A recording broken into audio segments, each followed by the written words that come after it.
Good morning. This is Alexis Parker sitting in with Giovanni Gallucci and Chloe Dawn, and this is the Daily Trend Report. Morning, Alexis. Morning. You were out before the sun again. Hour of good light past the highway. Old habit from shooting shows in Chicago. You sleep when the room clears out. Chloe was up too. Arguing with the jacket. The jacket won. Today, a platform telling advertisers to quit acting like a billboard, a brand that rebuilt its own active ingredient, and what actually got made this week. Reddit ran its first U.S. brands campaign this week. It's called People Are the Best, and the whole thing celebrates unpolished human conversation. Same week, their CMO Jim Squires sat down with marketers and told them to behave like citizens of a community instead of billboards, because people will clock the difference, and it'll backfire. Eddie had it, Travis had it too. It's a sales pitch. It's also true, which is a rare combination in a platform interview. Selling what, though? Human credibility. It's the one thing getting scarce right now, and Reddit is the only major surface that still has a pile of it sitting there, so they're monetizing it. Fine. Everybody's got to eat. The campaign itself is out of home and television, which is a funny place to run an ad about internet conversation. It's not funny, it's deliberate. They put it on billboards and TV because those are the two places their own users aren't. The campaign isn't aimed at the community, it's aimed at every marketer stuck in traffic on the way to a media meeting. So the interview and the billboard are the same pitch. Same pitch, 2 audiences, 1 week. That's tidy work. And notice what they didn't do. They didn't lead with reach numbers or an ad product. A platform that advertises its users instead of its inventory is telling you what it thinks its actual inventory is. The whole marketing internet is going to read that as post more authentically. And that's the dumb read. He didn't say anything about tone, he said behave. Citizenship is a behavior, not a writing style. You can write the friendliest caption in your category and still be a billboard. So what does it look like when you've got a posting quota and a boss? Keep a ledger. For 1 quarter, log every single post you make inside somebody else's community and mark it one of 2 ways: helped or sold. If sold gets past 1 in 5, you're not a citizen.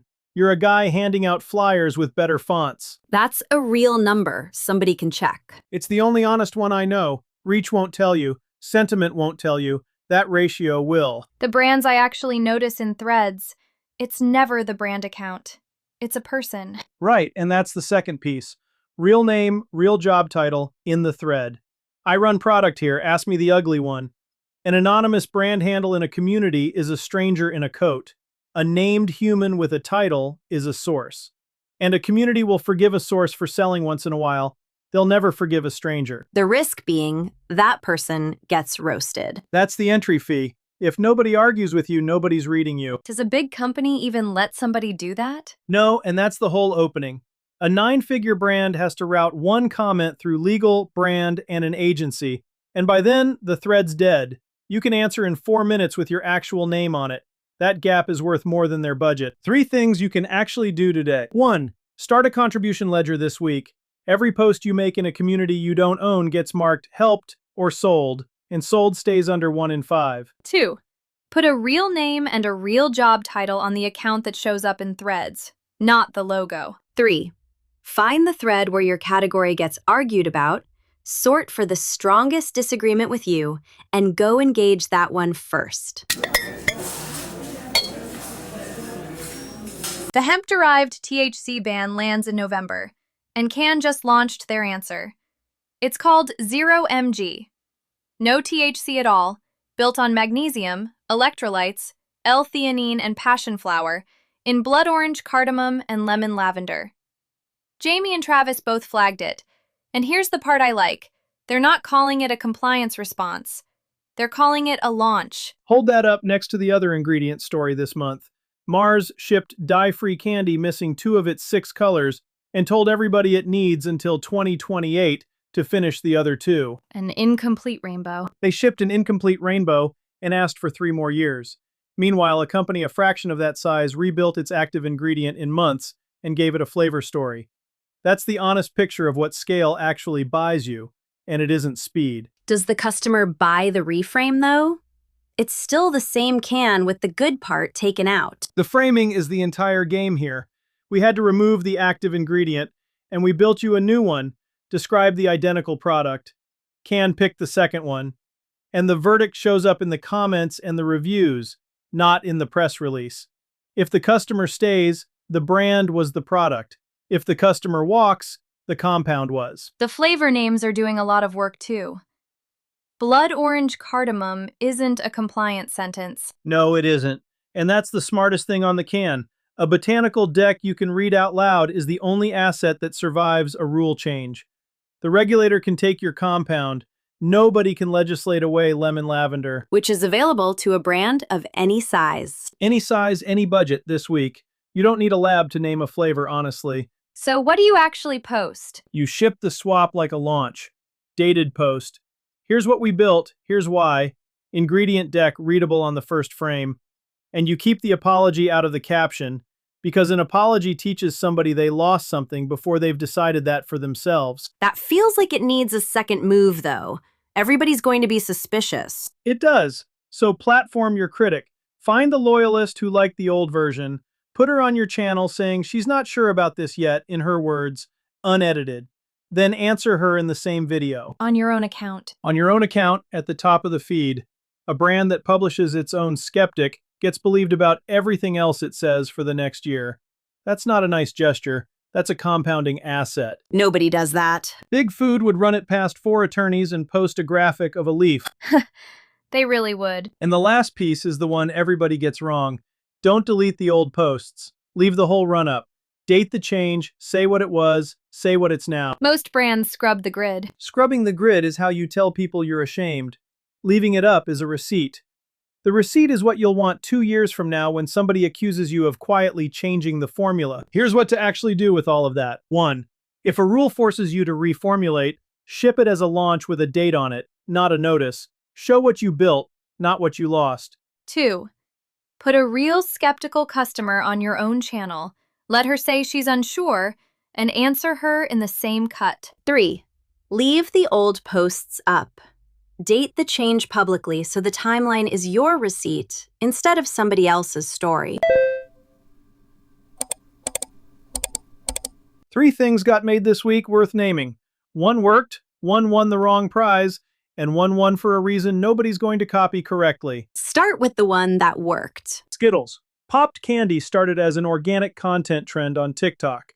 The platform native brands commercialized it fast, and then Skittles built a product on a compressed timeline and launched it as a TikTok shop exclusive, back into the same community that invented the trend. Travis had that one. The exclusive part seems like the point. The exclusive is the whole point. Everybody co-ops a trend. Almost nobody hands it back to the room that made it. Launching it where it started turns a co-opt into a callback, and then the community distributes it for you because it's theirs. Does that scale down? It scales down better than it scales up. You don't need a national line. Take the thing your own comment section invented, build it, launch it in the comments, and say out loud that they made it. The timeline on that's wild, though. A trend to a shipped SKU in what? Weeks. Weeks. And that compression is the actual news underneath it. TikTok says its food category more than doubled, and retailers are now watching platform trends and expecting brands to move on them at that speed.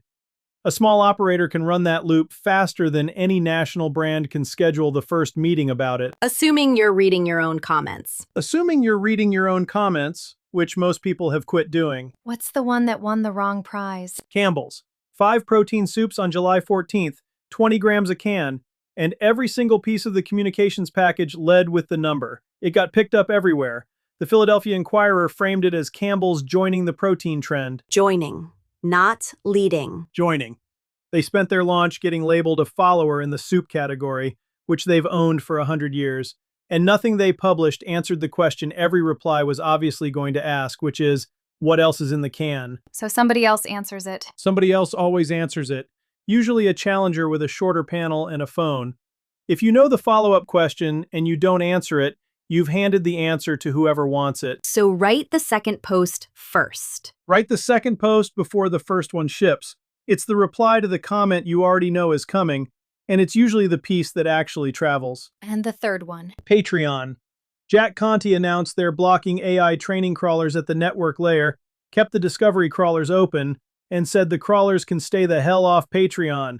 TechCrunch, 404 Media, everybody had it inside 4 days, and the quote was the headline in most of them. So the swearing did the work. The register did the work, and the register only worked because the position costs him something.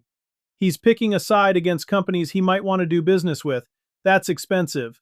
Borrowed edge with nothing at stake is a costume, and people can smell a costume through a screen. So the lesson isn't curse more. The lesson is, if your post could have come out of any brand in your category, you didn't take a position, you made a graphic. 3 moves before we get out of here. 1. If your audience invented it, launch it back to them on the platform where they invented it and credit them in the post. 2. Write your second post before the first one ships, and make it the answer to the comment you already know is coming. 3. Say it in words that cost you something. Or don't say it at all. That's the report. If you listen to this every morning and think your own category needs one, I build these. A daily trend report podcast for your company. The research pipeline, the scripts, the voices, the whole thing, running before your competitors know it exists. That's gallucci.net. Come find me at gallucci.net or DM at gallucci.net on Instagram or LinkedIn. Talk tomorrow. See y'all!